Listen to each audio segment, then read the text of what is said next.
I want to move on to the concept of anomie, which is a concept that Emil Durkheim described in his book. Specifically, he described it when it comes to suicide. So he has this idea called the anomic suicide, which I'm sure you know of. And he mentioned that a decline in the economic status, for example, of a country would increase the likelihood of suicide. And also a sharp increase, let's say, in an economic status of a country would also increase the likelihood of suicide. As he described it, he also gave some examples when it comes to Prussia, I think back in the 1880s. And that was actually very interesting for me to kind of think about, because it seems like usually we attach suicide to decrease in economic status, not necessarily also increase. So Emil Durkheim, kind of put forward his idea of anomie. So could you just walk us through this idea of anomie and how it explains both the spike of an economic, let's say, status of a country increasing suicide, and also the decline as well? Sure. Well, in his work, he did, and I'm going to come back to this and say maybe it wasn't accurate, but he did think he observed that rates went up both during economic depressions and during boom times. And his explanation was that everybody needs some sort of norms about how they're supposed to live. We need our culture to give us some guide rails and some expectations. And he said that if you ever find yourself in a very different social class than what you were used to or raised in, your expectations no longer match your reality, your means of obtaining things. And he says that sort of normlessness, just people don't handle it well. If they can't have the things they used to have, they get frustrated. Or if they can suddenly have a lot more than they know how to deal with, they start, kind of going off the rails. And he called that anomie. It's a word that means normlessness, without rules or laws to keep you behaving morally. And so he thought that would lead to suicide.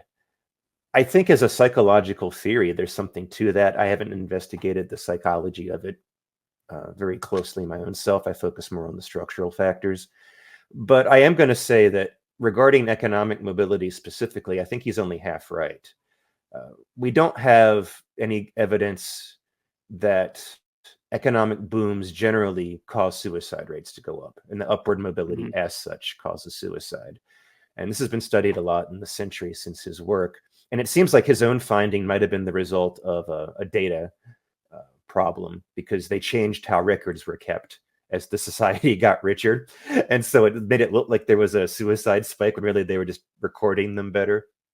So, okay, I mean, that makes sense. I think society getting richer might indirectly cause suicide rates to raise, like over the long term, if it leads to more breakdown of close relationships and other things that we think causes suicide. But it doesn't seem like upward mobility as such immediately raises the risk. Downward mobility, though, definitely does. Rates go up in depressions and recessions. They spiked around the world during the crisis of 2008. And at the individual level, you can see this.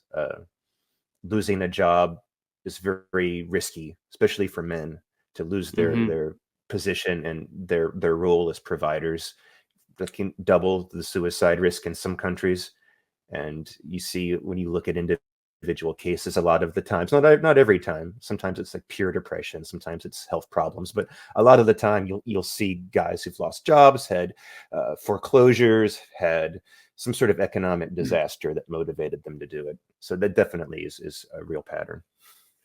Yeah, and I also think, when I think about it sociologically, it doesn't seem like there are countries that kind of have a very sudden spike, let's say. There are very sudden declines, but it seems to me like an upward movement is usually more gradual than declines, which seems to go in opposition with his theory, because I think what he mentioned was that only sharp, let's say, increases and sharp decreases increase suicide, but I'm not sure if a sharp increases actually exist, if it exists in the first place, because it seems like all increases are gradual usually.